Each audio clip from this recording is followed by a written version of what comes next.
Welcome, everybody, to the Institute for Jewish Spirituality's 20th anniversary day of practice. We are so delighted that you're here with us for this day of learning and discussion and reflection, meditation and song. Thank you to our cantors, Benji Allen Schiller and Richard Cohen, for leading us off in such a beautiful way. We are so delighted that you're here with us today to lift our hearts and our spirits with song.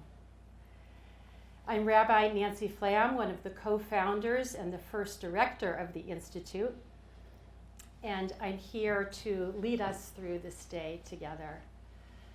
I'd like to start by inviting us to settle in just for a few minutes. Technically, we might call what we're about to do meditation, but I don't want that to scare anybody. Many of you have practiced meditation for years, some with us and some with others.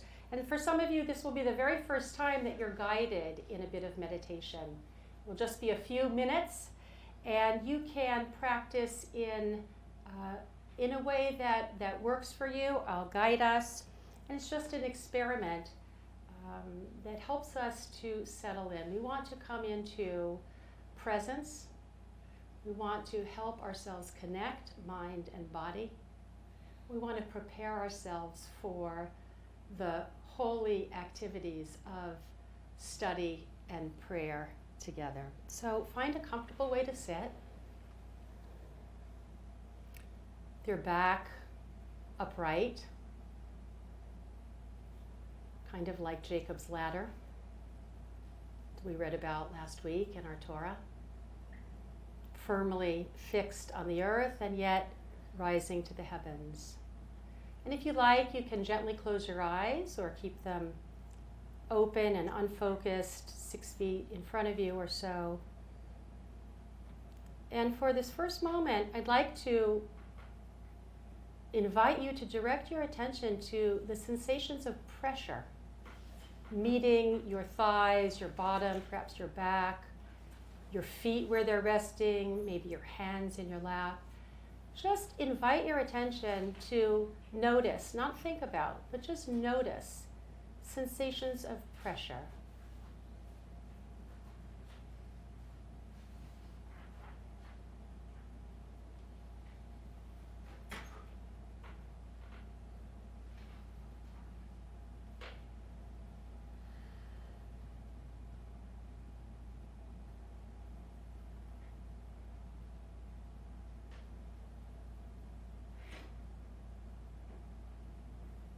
How restful it can be to invite our attention to rest on just one thing.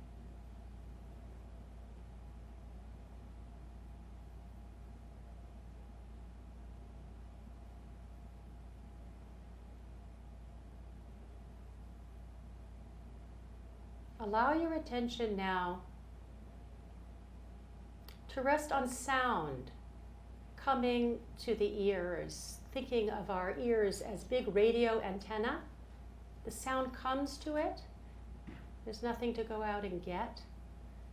Let's just rest with sound coming and going.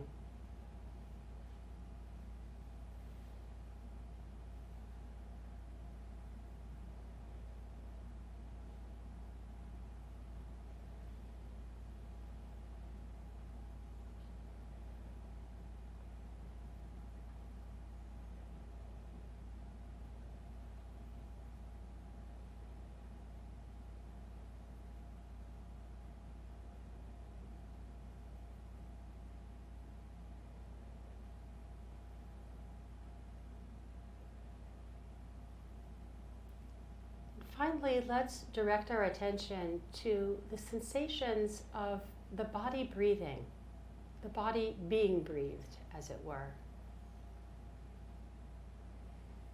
With a nice, wide, relaxed attention, just noticing the inhale and the exhale, perhaps the rise of the chest or abdomen and its fall. The sense of the whole body breathing.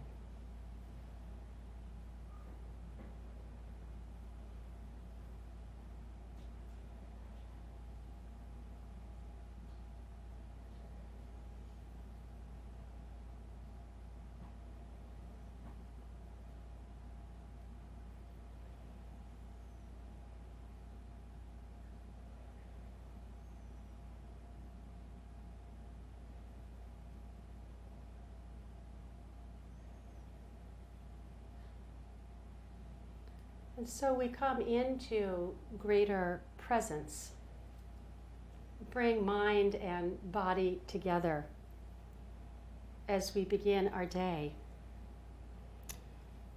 In a moment, we will study Torah with our beloved colleague and friend and teacher, Rabbi Jonathan Slater, who has been teaching Hasidic text and more with the Institute for 2 decades. As an intention, I'd like to offer words that we learn in Echa Rabbah in the name of Rabbi Chia Bar Abba. He taught, when we've fallen off our path, studying Torah together releases a light by which we might find our way back to the highest good. Ken Yehi Ratzon, so may it be for us today.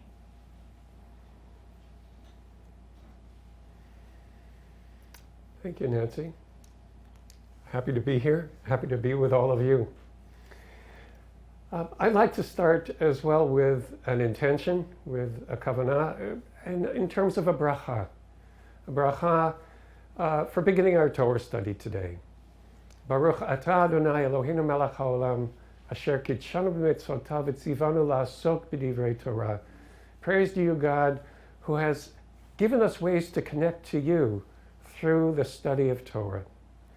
That prayer also continues, praying and earnestly hoping that through the study of Torah we might find its sweetness, and that the words of Torah might be woven into our mouths, and that through the study of Torah that we can come to study it for lishma, for its own sake. And the way I understand lishma is that it really has to do with connecting to our whole being, our mind and our hearts, our bodies and our souls. That studying the Shema is for the sake of the totality of our being. What that means is then that what we're going to do is review a text in order to see and come into contact with an image, an idea, but I think even more an experience. And that for the sake of our study, what we're looking for is to really focus on what's the experience and to know what it means to us, ultimately, what this text has to offer. Before we get to the text, I'd like to review a few images and a few concepts that appear in the text itself. The first is this idea that has to do with the light of creation. That is, that on the first day, God said, "Let there be light," and there was light. But it's only on the fourth day that God creates the sun, the moon, and the stars. And so there's some difference between the physical light by which we live and the light of creation. And both lights existed through that first week of creation. However, God looked into the future, as it were, and saw that there would arise people who would not be able to live up to the beauty, to the call for purity and of intentionality that light of creation offered and invited. And so the Midrash says that God hid it away for the righteous in the time to come. When did that light actually get hidden away? Was it on the fourth day when the sun, the moon, and the stars were created? Another piece of Midrash suggests that it existed until the sixth day of creation, which is the day on which Adam and Eve were created. And that it was only after Adam and Eve ate of the fruit of the tree of knowledge of good and evil that God hid the light away. But God didn't hide it away right away. God waited as a blessing and a gift to Adam and Eve. Let it remain through Shabbat, as if to say, Shabbat is a time when we can access that light of creation. So how long did Adam and Eve get to enjoy that light? Well, the rabbis have this idea that every day is made up of 24 hours. We have the same idea too. And they divided the day into time of darkness and time of light. And each of those periods of darkness and light were 12 hours. So now here we are in the wintertime, and clearly those 12 hours are pretty short of the daytime, because we only have a few hours. The period of time that it's light is very, very short. But the darkness is very long, so those hours are very long. And in the summer it'd be the other way around. We'd have very long 12 hours of light and very short 12 hours of darkness. So that light existed during 12 hours of day 6 of creation. And then it existed for the 12 hours of darkness and the 12 hours of light that of Shabbat. So that light existed for Adam and Eve for 12 plus 12 plus 12 hours for 36 hours. Why is that important? Well, as we'll see in the opening line of our teaching, a medieval scholar who goes by the name of his most famous book, Rabbi Eliezer Verms. His book was called The Rokeach. He says that there are 36 candles that are lit over the course of Hanukkah.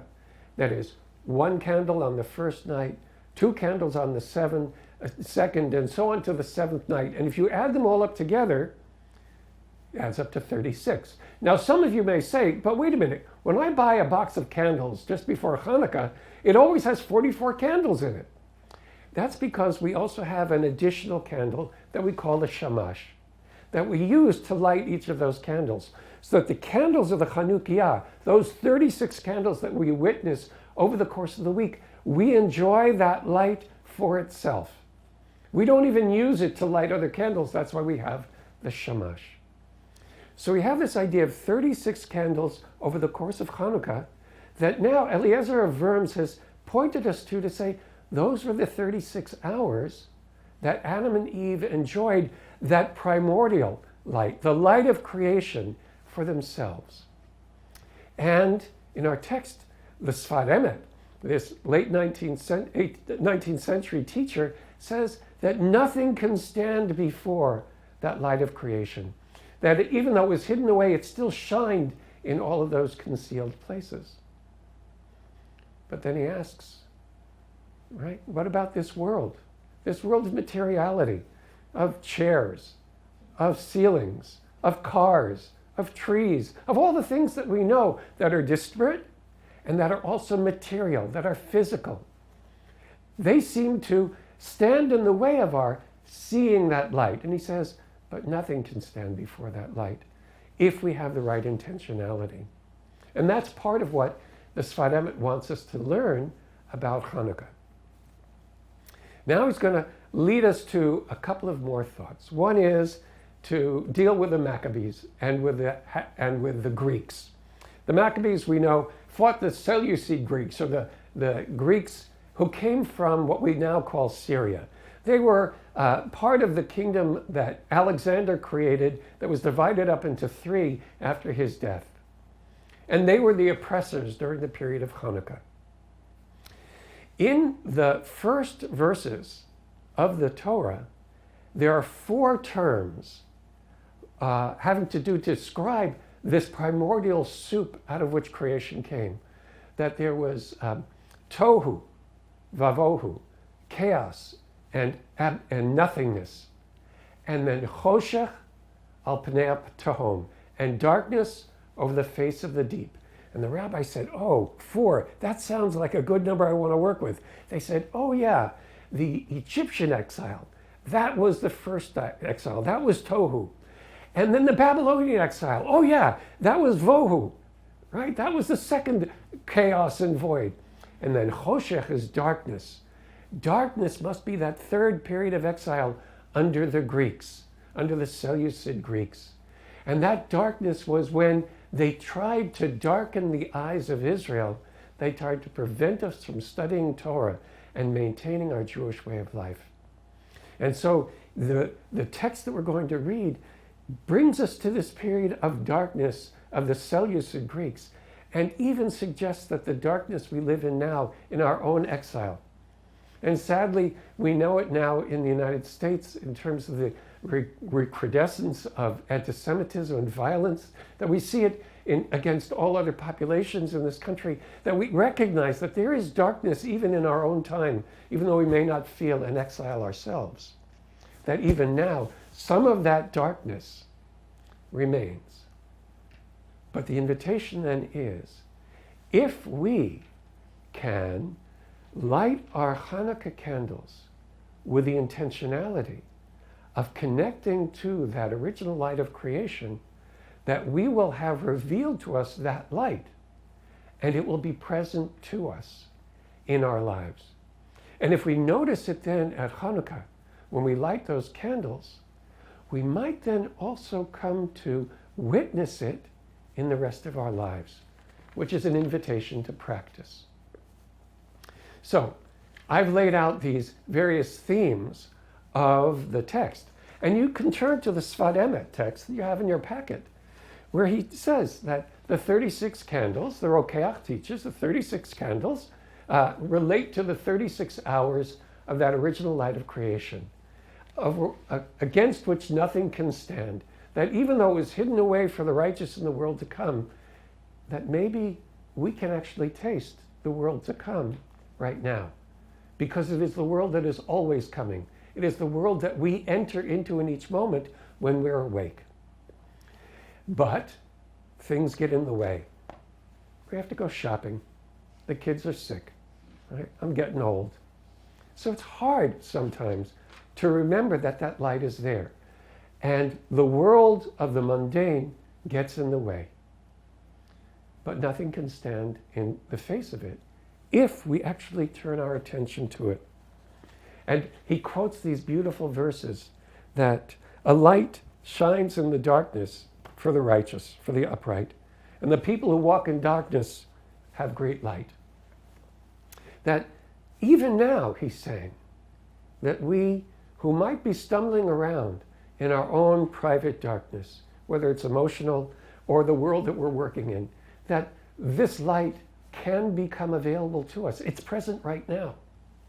And so that then leads us to this last paragraph where the Sfat Emet invites us to consider that the dedication of the Maccabees at the time of the fight against the Hasmoneans, that was their dedication was the way in which they revealed that light in the light of the menorah in the temple when they rededicated it.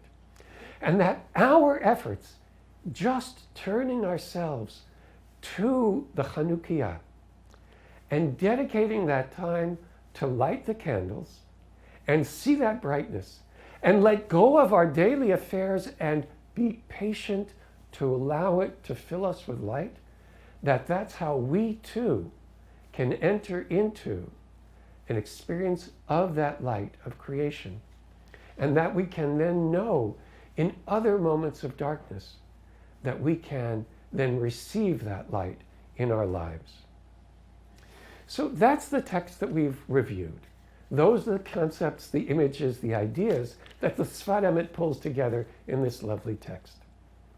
We'd now like to give you an opportunity to reflect on the text in terms of your own lives. You've noticed that in our packet we have 2 reflection questions. And that's what we'd like to invite you to discuss. Those of you who are in groups out in the world will now turn off your sound so that you can collect yourselves into small chavrutot of 2, 3, 4, 5, however you want to organize yourselves to discuss these reflection questions or whatever questions come up for yourselves. You have the source notes so that you can go back to them, try to understand what it was that I reviewed, but we'd really like you to be talking about, where do I find this light in my own life? How do I experience this? And what does it mean to dedicate my energy in order to find that light? For those of you who are not in groups but are joining us on your own, please stay with us. And you'll notice that on the YouTube channel that you're viewing us with, there is a chat function. And we invite you now, if you have questions or comments in response to those questions, to please write them to us so that we can be in conversation with you. Our idea is not that this is a lesson where the professor comes in and teaches and then walks out the door and you have nothing left to talk about, but rather we really want you to be the ones who make this your own by engaging with it in yourself and then with us through the YouTube channel. And I welcome back Nancy for us to do this together. She'll be fielding your questions, and I'm happy to be together with you. Thank you so much, Jonathan. While we're waiting for some questions to come up or reflections to come up on the chat here in YouTube, I've got this in my lap so I can monitor that, and I'll share them with you. I have a few questions that I thought perhaps you might start with. There are so many powerful images here of light and darkness, exile, hiddenness. It feels to me that the Sfat Emet is working with these metaphors that are very evocative for us, that There's a way in which we can say, well, what did he really mean? But I'm really feeling the strength of these metaphors.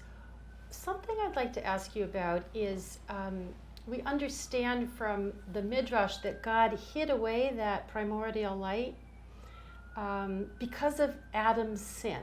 Mm-hmm. And I'm wondering, with all this evocation of these images, what that might mean for you, or how you might help us think about how sin seems to eclipse the light. Mm-hmm. Sin is a strong word. Sin is a strong and word. And we sometimes avoid it, but I'm using it because it's really right there in the text. And I'd like to suggest that we think of sin as that which occurs when we are not paying attention. When we're not really paying attention to what's going on, we can suddenly get angry if somebody cuts us off on the road. Or we can get disturbed or fearful if somebody says something that feels like a threatening attack. And then we can respond in ways that are not skillful. And what that says to me is that when we are not paying attention, our reactions will lead us to behaviors that will be harmful to others and to ourselves. And that sin, in that sense, is the outcome of not being enlightened, of not paying attention. Because when we pay attention, as Nancy led us at the very beginning, to the sensations in our body, we come into presence. And there are ways that we can maintain that sense of presence moment to moment in our lives, or at least regain it quickly, so that there's a possibility that we will be less skillful and, in that sense, sin less. And if we sin less, there will be more light, because our interactions with others will be more upright and be more whole. So I think that, Nancy, is one way of understanding sin in the context of this text, of this teaching, because it is about enlightenment, is coming into that light and not getting something that I hold on to, oh, I have the light.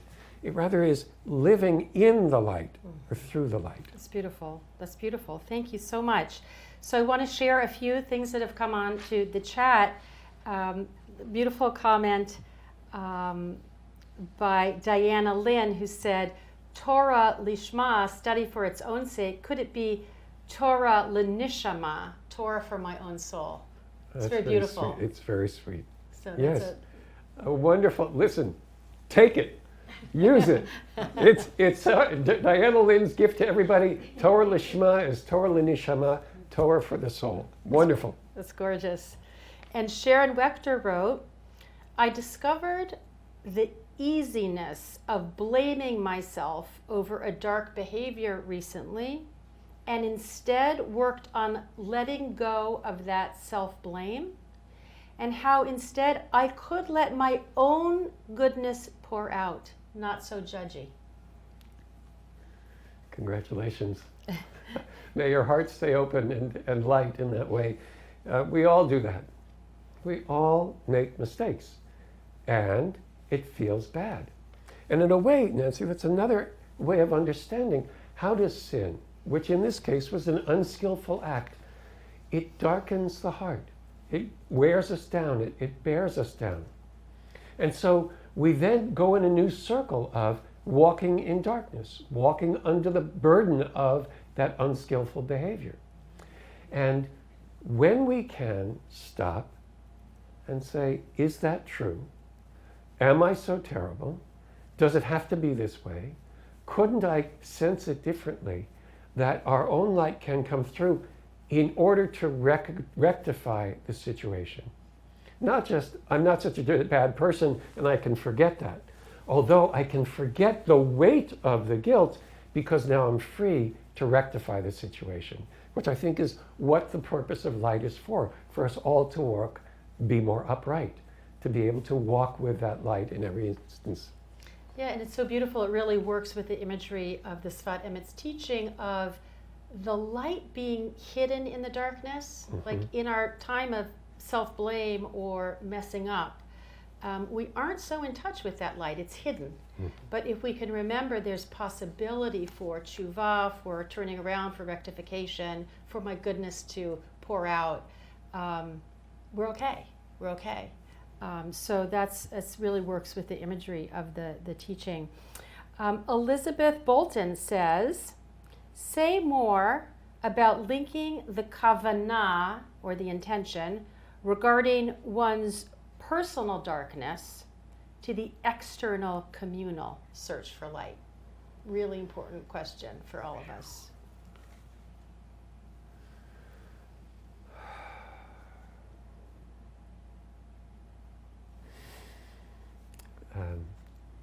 For a very long time, we've worked with the premise that revealing external light ultimately requires us to reveal our inner light, that they're not separate, that it's not possible to fix the world out there when I'm still struggling in here and unable to work with other people in the most skillful and upright and wholesome ways.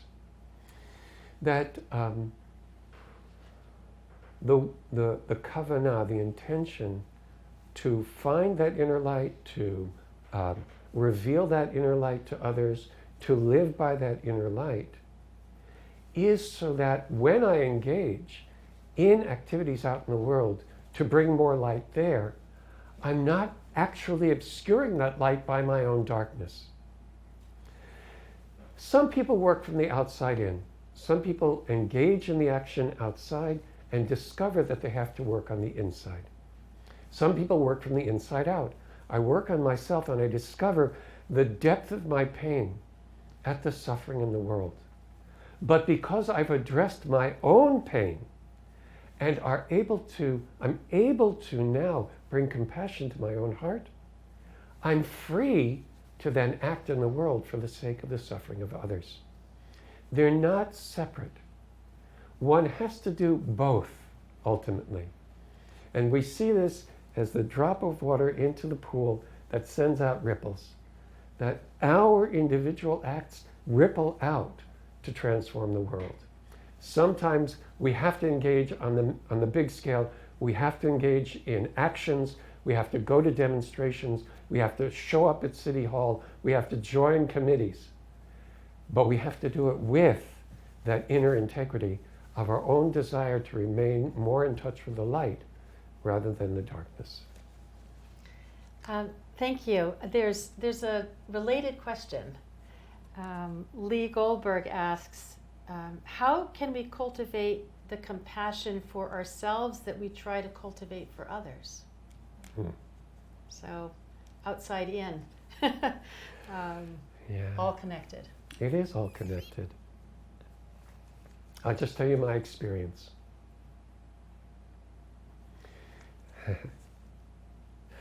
I had a great aunt. She lived to be nearly 110 years old. And sometime around her 107th year, I shared my book, Mindful Jewish Living, in which I talked about finding compassion for ourselves. She wrote me a little card. She said, I never knew that I could have compassion for myself. And that was very important to her. It was my experience that when I sat with my own inner life and came into a relationship with what was true, this is what happened. And this is the pain.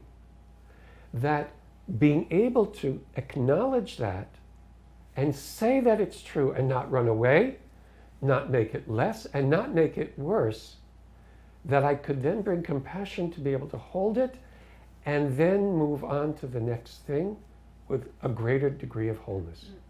And it's only in my own sense of bringing compassion to myself that I actually can bring compassion to others. Part of that is because I often then will find myself saying, oh yes, I want to bring compassion to these other people who are suffering.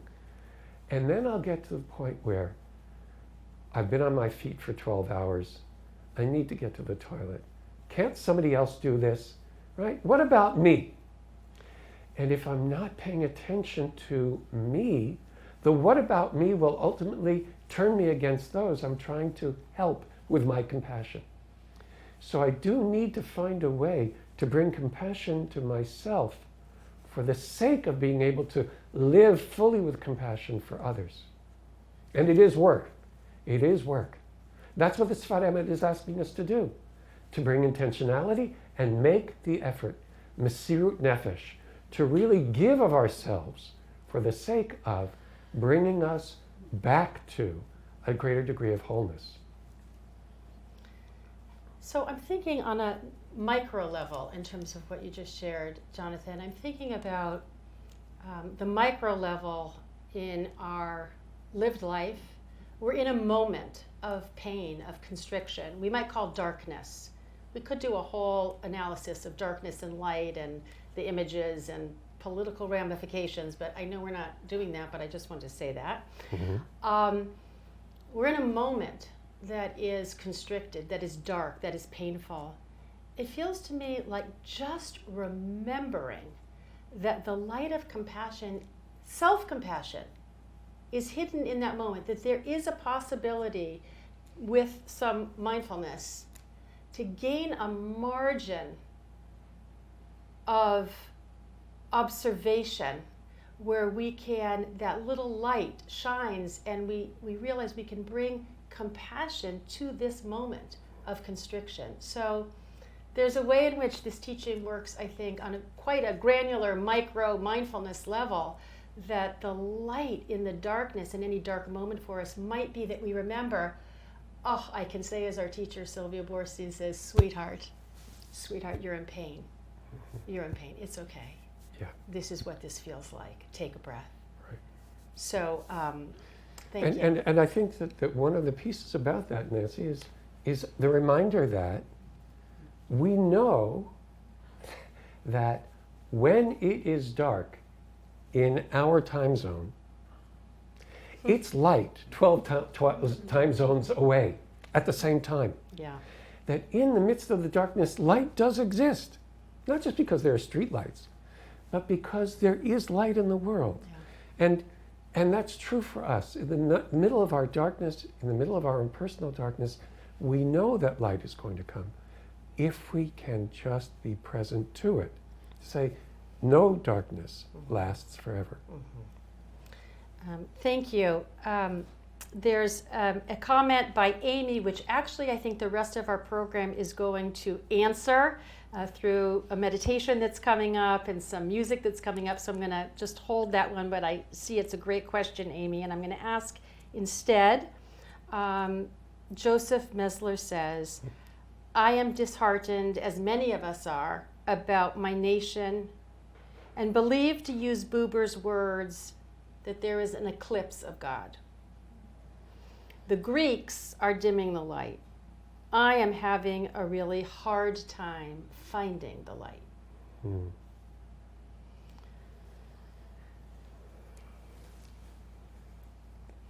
So perhaps you can connect this to the issue of perseverance, which our text brings up.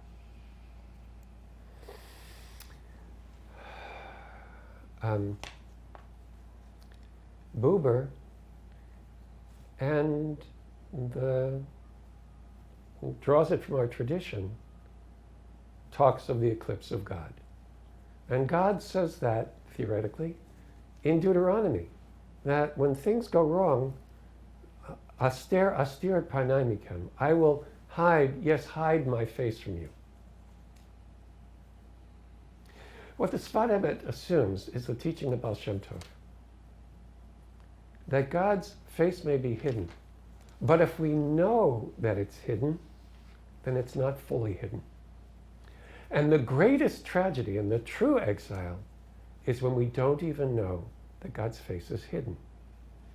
So it may be that this is a period of the eclipse of God. If we were early Homo sapiens witnessing a total solar eclipse, we might say in the midst of the eclipse, There is no more sun. There will be no more sun. But we've witnessed solar eclipses, and we know the sun remains. Part of this issue of dedication, Nancy, of perseverance, is a matter of faith. What does it mean to be faithful? To be faithful to something. To hold faith with. To hold faith with the light. To hold faith with the potential of human beings.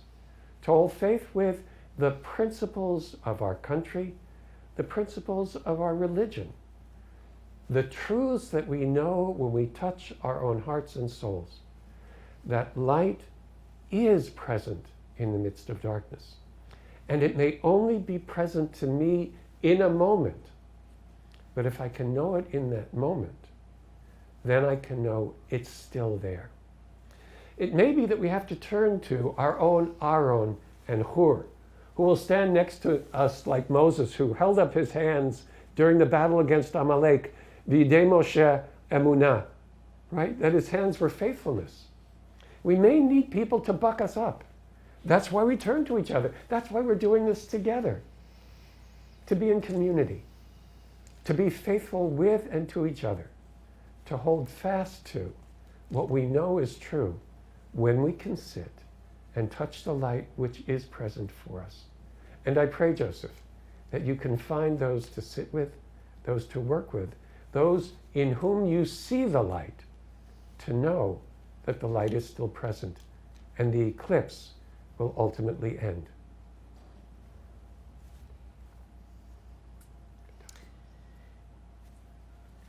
We have time for Yeah, another 7 question minutes. or two? Okay, great. So, this is from Dan Scharf, who says, the rabbis teach that on Shabbat, we experience a taste of the world to come. Can we therefore experience the hidden light on Shabbat? I would certainly say so. I would say that that's what those candles are for. You know, I would even say that it might be worth, on Hanukkah, practicing what it might be like to do a candle meditation, to stay with the candles and watch to see them burn. You may have young kids who don't have that sort of patience. I get it. I know there are grandkids. Everybody's got something. The dog probably is patient enough, but you know, that could also be true on Shabbat. That not only do we take in the light of the Shabbat candles and have that sense of discovering the inner light of Shabbat, the taste of the world to come, but we might even also start with the lights off, so that we really experience what it was like in a time when people didn't have artificial light to light Shabbat candles. To know that this night, at the very least, will be filled with light. And that light is one, not only the physical light of the candles, but it is the warmth of family, of friends, of food, of song, of good stories, and of fellowship. That is part of the light of creation that we can reveal together on Shabbat. Beautiful.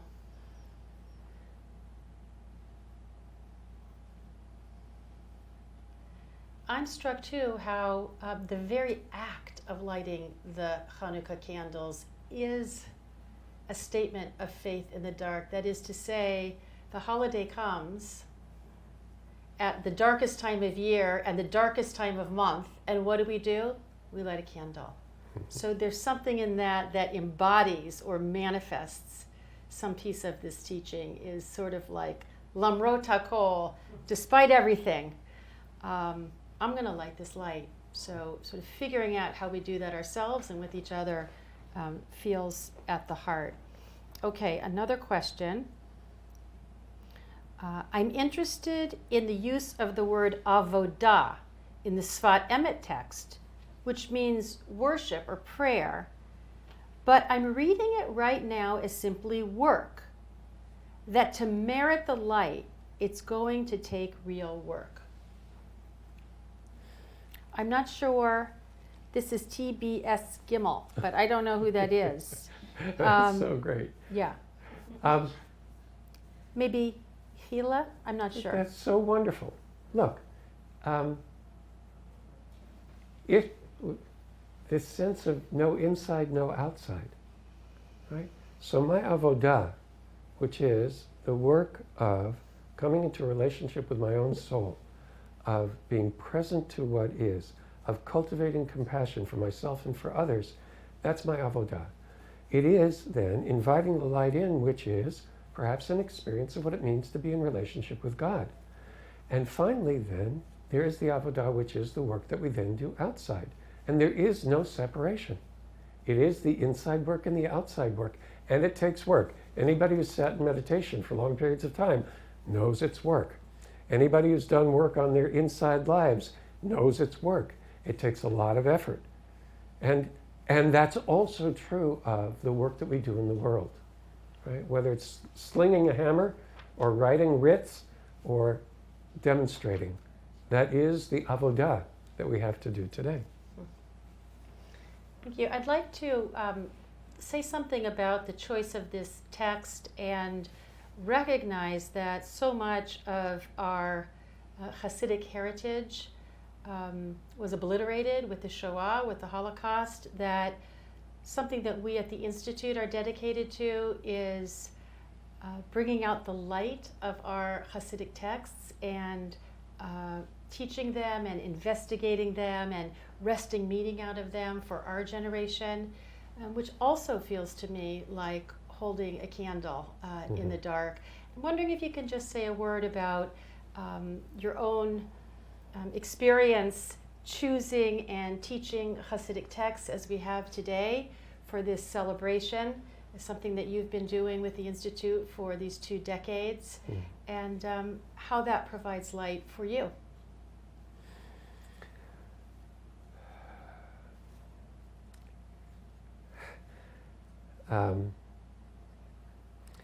I know that in my early years as a rabbi, I would, teach and say, about this, people saying that, Christianity is the religion of love and we're the religion of law. And I'd say, wait a minute.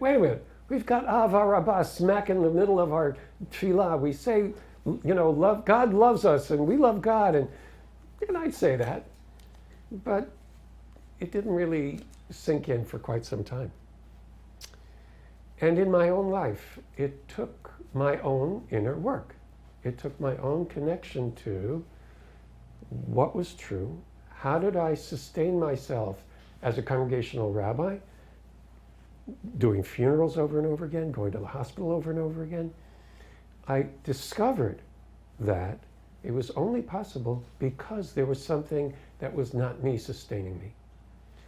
And then the piece that ultimately I connected to deeply in Hasidic texts is the fundamental assumption, the premise, and the assertion that there is actually only good. There's terrible suffering, but ultimately, it's only good. And that's the world that I want to live in. It's the world that I want to create. It's the world I want to be part of. In order for us to have a sense of possibility, that we can, all of us, live in the assumption and in the hope for, the desire for, and our dedication to revealing that goodness for each other and for the world. Beautiful. One more comment? Yeah, one more comment. I just want to read. And this one, I think we're going to have to take offline because it's a very large question, but we do have something to offer. Dan followed up by saying, please speak to paths or ways to reach self-compassion. Oh no, this was, I'm not sure if that was Dan or Stephen Court, but we do have, email us. We do have wonderful teachings that we've learned from our teachers, and it's a very, very important piece of all of this work. So thank you for that. We're back. We're back. Okay. Well, welcome back to all those communities that have been connecting with each other while we've been taking chat questions. Thank you all for your dedication to this time, for your willingness to play along, and I hope that you found for yourselves access to that light and that you'll be able to bring it with you to Hanukkah when you light your Hanukkah candles. And now Benji and Richard.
That original light shined in all those concealed places where it was hidden away for the righteousness.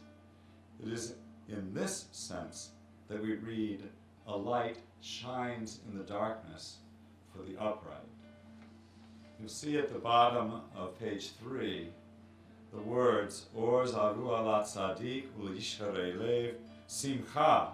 Light is sown for the righteous, and joy for the upright in heart. And we think of it in so many contexts, but today, perhaps in the context of Kabbalat Shabbat, the 6 days, the 6 Psalms of creation, and then Lecha Dodi, and the reacquisition of the light every Friday night as we make our way into the Sabbath.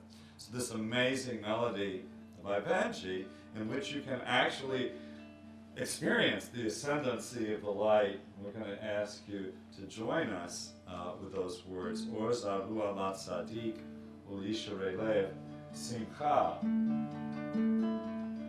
Or zaru alat tzadik. Or zaru alat tzadik u'lisharei lev.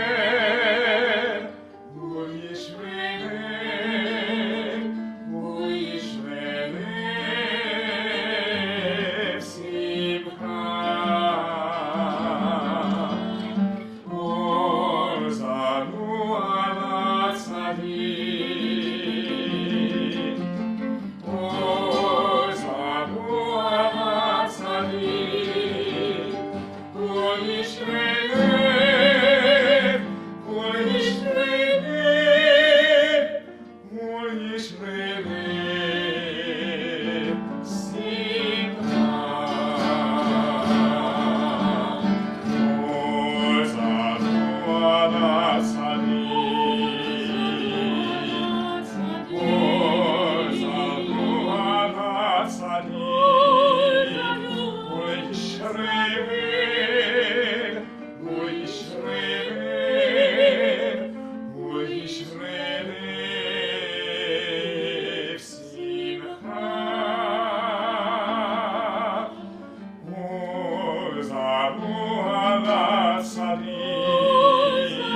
We're now going to be led in a guided meditation by Rabbi Sheila Peltz-Weinberg. Sheila has been teaching Jewish mindfulness meditation and has been teaching Jewish mindfulness meditation teachers for the past 2 decades here at the Institute for Jewish Spirituality. So I invite you to find a comfortable seat and to allow all the images and the reverberations of our study and the beautiful music to just rest in your body and open yourself to be guided by Sheila.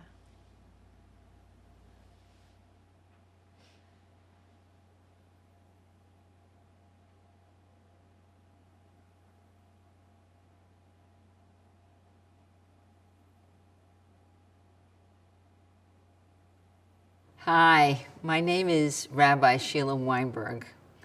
It is my pleasure to be leading you in a guided meditation titled Ner Adonai Nishmat Adam as part of the Institute for Jewish Spirituality's 20th anniversary celebration. We'll meditate together for about 7 minutes. I'm sitting in the comfortable chair, facing the double windows, looking into the woods. It is early December. The trees are bare. The sky is filled with low-hanging clouds. It is getting colder and darker every day. I am sitting quietly, just allowing the breath to come and go, practicing receptivity to just this breath. Please join me. As we sit together, a Hebrew verse from Proverbs floats through my mind. It is a verse I know well. It is used when we light the Yortzeit candle on the anniversary of the deaths of our close relatives who have died. It is said when we light the tall candle that burns for 7 days immediately after the funeral of a loved one when we return from the cemetery. I have lit many of these in the homes of people when I was the rabbi of the community. The verse is Ner Adonai Nishmat Adam. God's candle is the human soul. It is a beautiful verse and has always had an evocative, poetic meaning for me. When I really try to think about the verse, however, it gets confusing and becomes difficult to fully understand. But as I become aware of the verse, just letting it float in my mind, God's candle is the human soul. Just sitting here, breathing in and breathing out, I am aware of the sensations of breath in my nose, throat, and chest. I feel the warmth and coolness of the breath, calming and enlivening at once. The word for soul is almost the same as the word for breath in Hebrew. Neshama is soul, neshima is breath. To breathe is to receive our soul. I breathe in my soul. To breathe out is to return the soul, the breath, to all of life. I breathe out God's light. On the in-breath, I hear the words, breathing in my soul. On the out-breath, I hear the words, breathing out God's light. The hidden meaning of the verse reveals itself. My heart, my soul, and my breath understand the verse. The verse comes alive.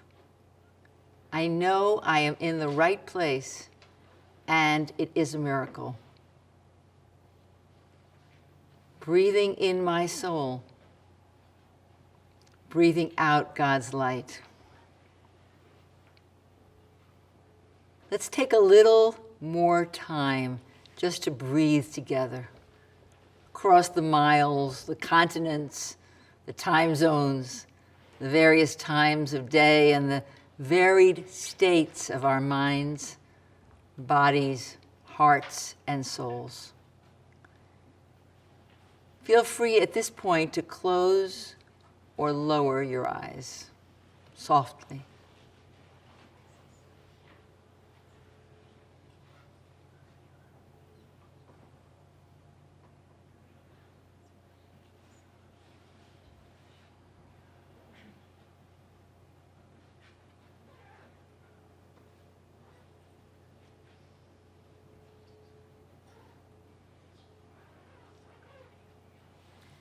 As you become aware of the breath, without any force or pressure, just feel the in-breath as you softly say, breathing in my soul. And as you become aware of the out-breath, say softly on the inside, breathing out God's light.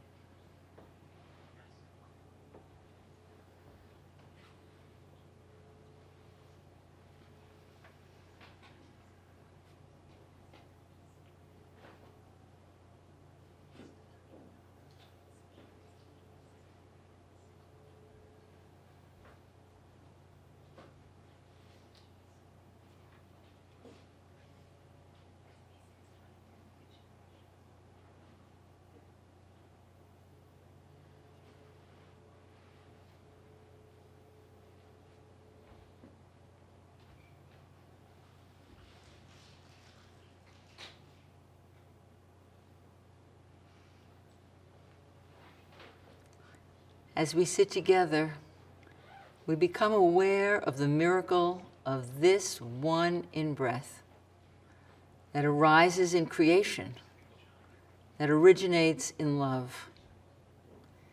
We feel the blessing of this breath.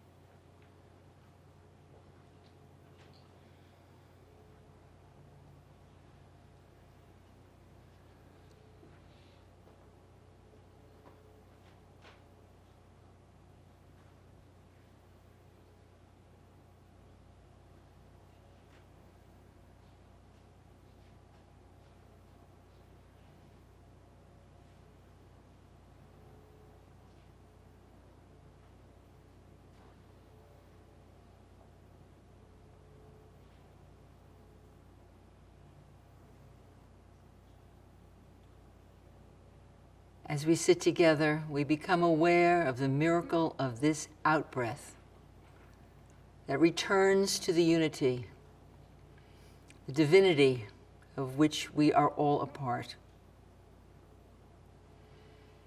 Our meditation practice is now complete.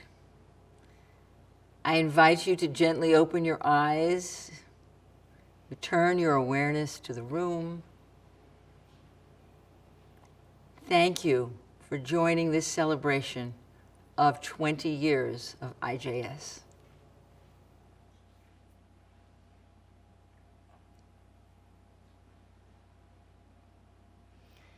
Our dear friend and colleague and our teacher for so many of us in this generation, one of the Institute's earliest founders, the world-renowned scholar, Rabbi Arthur Greene, will now share a brief reflection with us on this occasion of our 20th anniversary.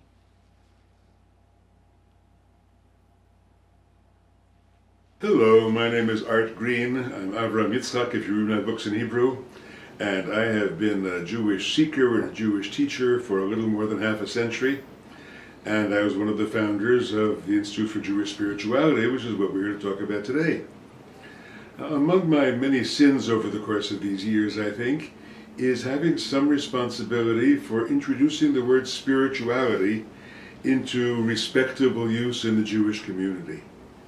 It began a long time ago, and I don't have time here to tell you all the stories, but I was asked in the 1990s to edit 2 volumes on Jewish spirituality. The founders of that series were Roman Catholics, very good, open-minded Roman Catholics, really post-Vatican II, seeking to find spirituality everywhere.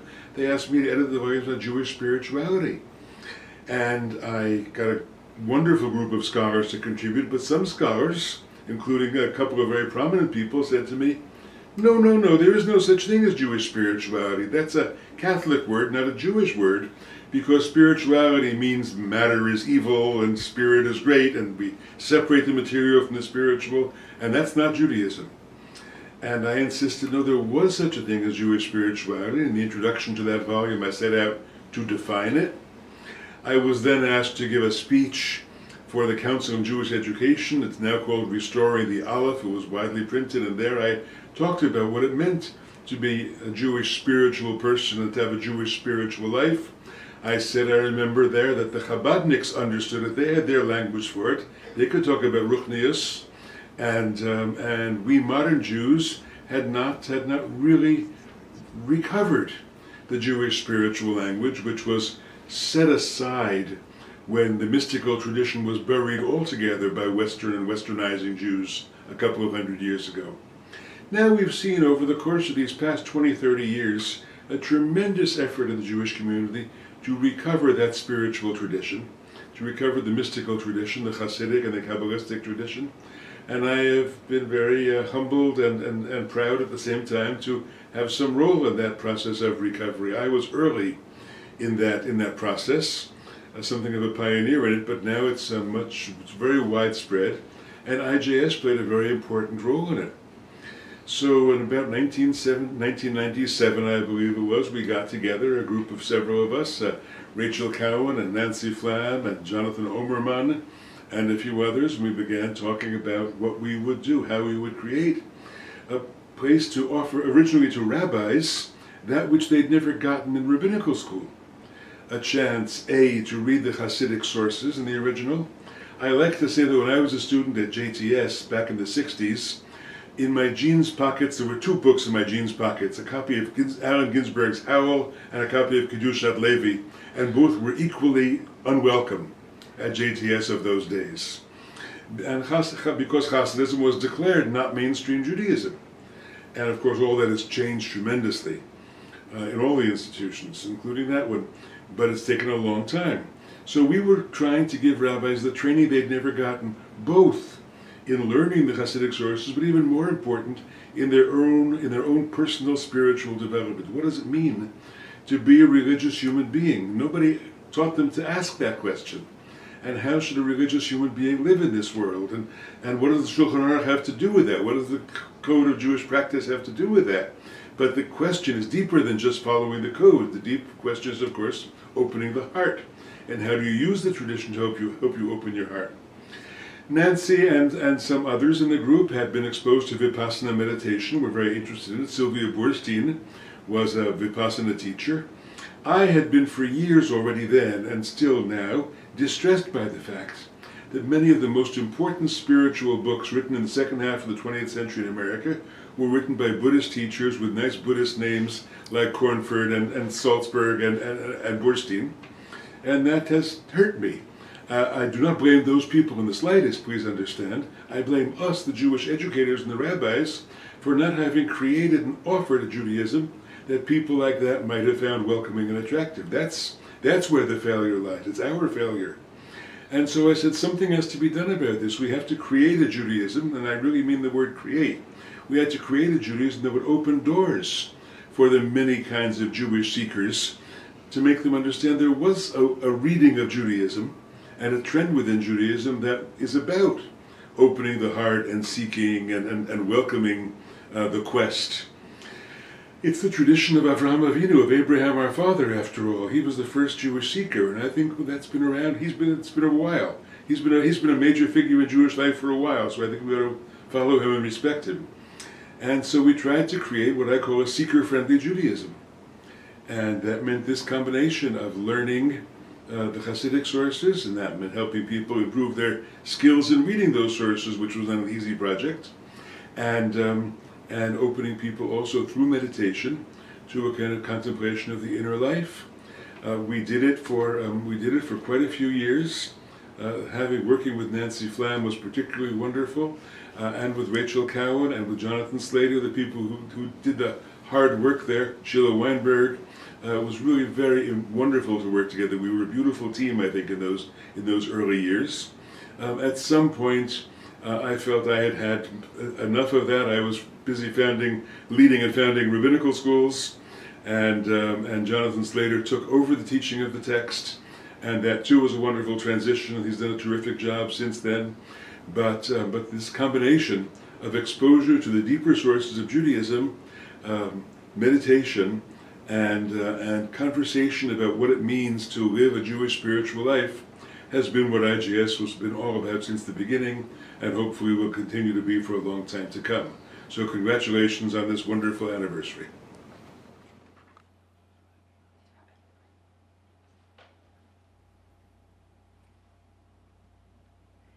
I am delighted to introduce Rabbi Lisa Goldstein, who has served as our executive director for the past 8 years, and because of whose brilliance and dedication, we have now expanded our reach beyond anything we ever could have imagined. It is fitting that Lisa now share a view of our accomplishments. Thank you, dear Nancy. So 20 years ago, Rabbi Rachel Cowan of blessed memory called her beloved friend from rabbinical school, Rabbi Nancy Flam, together with a few other people to the offices of the Nathan Cummings Foundation for a conversation about spiritual yearning. More specifically, they wanted to explore why so many American Jews were not finding spiritual meaning within Judaism and what could be done about it. From that conversation, the Institute for Jewish Spirituality was born. So why is that important? How has Jewish life changed in the generation since those early conversations with Rachel and Nancy and other pioneers of the Jewish spirituality world? The answers are quite remarkable. The first great insight from IJS is that da'at, or that expansive knowing that we refer to when we speak about spirituality, is not theology. Da'at, or spirituality, is experiential. It's something that we know not just in our heads, but in our hearts, our souls, and most surprisingly to some, in our bodies. We are blessed with the legacy of the Hasidic teachings that we studied earlier that shed this dazzling light on the mystical experience of divine oneness. on our ability to glimpse that mystery in all of its many disguises, and on the deep underlying nature of life and the universe manifest in our own small selves. But for many Jews, even Jewish professionals, that Jewish experience of expansive knowing, of da'at, is not so easily accessible just through studying the early Hasidic masters. It's more easily reached through the technology of mindfulness meditation. So IJS's first accomplishment was the shidduch, or the marriage, between mindfulness meditation and the Hasidic masters, to allow the mindfulness meditation to give living energy to the texts, and the texts to give Jewish framing and nuance to mindfulness meditation. That pairing is original to IJS as far as I know. In addition to this being a core element of all of our curricula, over 3,000 people have engaged in weekly Torah study dedicated to exploring this connection over our 20 years. To go deeper, you have to set up a container to facilitate those kinds of spiritual experiences. So IJS's second accomplishment has been fine-tuning the art of retreats with silence, even for rabbis, and with structures for contemplative listening, because sometimes we have to be deeply listened to before we can hear our own inner truth. As so many of you know, the radical quiet makes it possible to cultivate chesed ve'emet, the capacity to tell the truth about our experience, whatever it may be, and to do so with great, great compassion. A lot of people have had experience with our retreats. In addition to over 800 alumni of our long-term programs, we have offered more than 30 stand-alone retreats. But our accomplishment is not bound to the lucky individuals who got to participate in one of these programs. Contemplative retreats have become a regular feature of the American Jewish scene, and the role of contemplative silence, especially in synagogue life, has been steadily growing thanks to our alumni. And speaking of alumni, IJS's third great accomplishment has been creating communities of practice among spiritual seekers. Speaking for myself, and I know that I'm not alone, I didn't even realize how spiritually lonely I was until I found so many others at IJS who were also seeking. In fact, that was one of the motivating factors among the founders of IJS, who themselves were hungry for spiritual companionship. We cannot do this work on our own. So IJS focused on creating cohorts, groups of clergy, educators, and kivunniks, our program for non-clergy seekers, so that people could develop lasting bonds with each other as chavruta, spiritual companions. IJS also thought about how to give people tools to create these communities of practice on a local level. So together with our partner, Rabbi Jeff Roth, we trained almost 250 Jewish mindfulness meditation teachers who can lead meditation circles in their home communities. We're currently working with educators in day schools and in supplemental schools to bring these practices to kids in the classroom. And with the Tikkun Midot project, 150 people have the training to help their communities make the crucial connection that we were speaking about earlier between awareness of our inner life and our behavior out in the world, cultivating local communities that work together to better embody the midot, such as patience, compassion, generosity, and wise speech. IJS is constantly thinking of new and engaging ways to help people find pathways to address their spiritual yearning. We know not everyone can go on retreat for all kinds of reasons, so we want to make these spiritual practices accessible to all. Through the Prayer Project, we've engaged nearly 1,500 people in making prayer a personal, ongoing practice. Two of our newest programs, the Elul and Omer online intensives, have already engaged over 550 people in sustained meditation and midot practice, preparing for the High Holy Days or Shavuot. Last spring, we launched the Gift of Awareness, an 8-week online mindfulness meditation training in a Jewish context. We offer weekly online meditation sessions to support people in their practice, and webinars addressing aspects of spiritual life in many dimensions, both practical and personal. These programs alone have touched over 3,500 people. It's a lot of people. And if you add in the offerings of our extraordinary teaching faculty who model what they teach with such integrity, their scholar-in-residence programs in hundreds of communities and professional conferences, their writings and books, I don't think that it's overreaching to say that IJS has easily, in some way, touched the life of 500,000 people. In fact, our celebration today is a bechina, or a fractal, of everything I've been describing. Did you know that we're being joined today by 30 different gatherings, both here and in Israel? As you can see in the slide, we have 5 gatherings in the state of California alone. Oh, the slide is coming? Okay, the slide is here, good. So you can see, we have 5 gatherings in the state of California alone, and there are also groups gathering in Kansas, Minnesota, Illinois, Texas, Pennsylvania, Rhode Island, Georgia, Virginia, Washington State, Massachusetts, New Jersey, New York, and Israel. And that doesn't include the over 400 of you who signed up to join us on your own or with friends and families from 29 states, the District of Columbia, and other countries, including Canada, Israel, France, Great Britain, and Hungary. Now, there are a lot of things that you can do on a Sunday in December, but I suspect that you have chosen to celebrate IJS's 20th anniversary with us because you or someone you know has been touched by the ways in which the Jewish world is different because of IJS's 20 years of teaching and modeling. Because of IJS, you, along with thousands and thousands of other Jews, have new access to Jewish contemplative practices.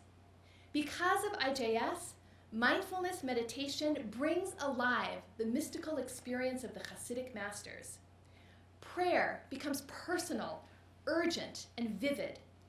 Our bodies become sources of wisdom along with our heads and our hearts. Our actions are more in alignment with our innermost values as we work on our midot. Judaism becomes a compelling path for living with integrity, reverence, joy, and love. As some of you know, I'm no longer working at IJS. In fact, this is my last IJS activity. So it is a pleasure and fitting to be able to be with you today to reflect on and to kvel over all we have accomplished together over the past 20 years. May the work of IJS, the work of our hands, continue to be blessed now and always.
Ner Adonai, Nishmat Adam. God's light is the human soul. Thank you, Sheila, for helping us make this connection from this beautiful phrase from Proverbs to the living experience breathing in and out. Breathing in our soul, bringing out God's light.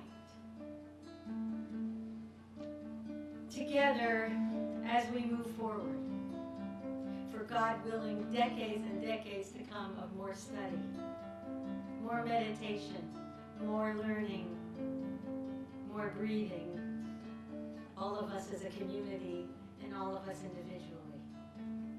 Let's work to summon that precious light, perhaps especially when it feels most elusive, most hidden. Let's do this work together, and in our homes, our synagogues, our study halls, through awareness, through our presence within, with one another, through our breath, through our singing, and through our appreciation of the gift of this moment. On the bottom of page 3, Ner Adonai Nishmat Ner Adonai,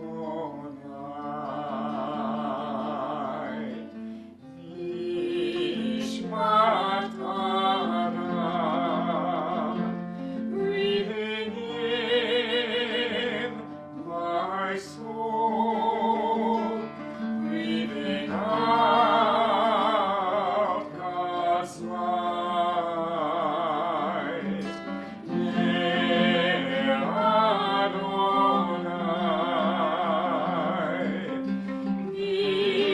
Nishmat Adam, breathing in my soul, breathing out God's light. Or Zarua. Or Zarua Natsari. Or Zarua Natsari. Or Yisrael. Or Yisrael. Or Yisrael. Simcha. Or Zarua Natsari. Or Zarua Natsari. Or Yisrael. Or Yisrael. Or Yisrael.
Thank you for joining us today. May our study and song and discussion and meditation fill your Hanukkah this year with the memory that the hidden light is available and the hidden light may be revealed by you. Thank you.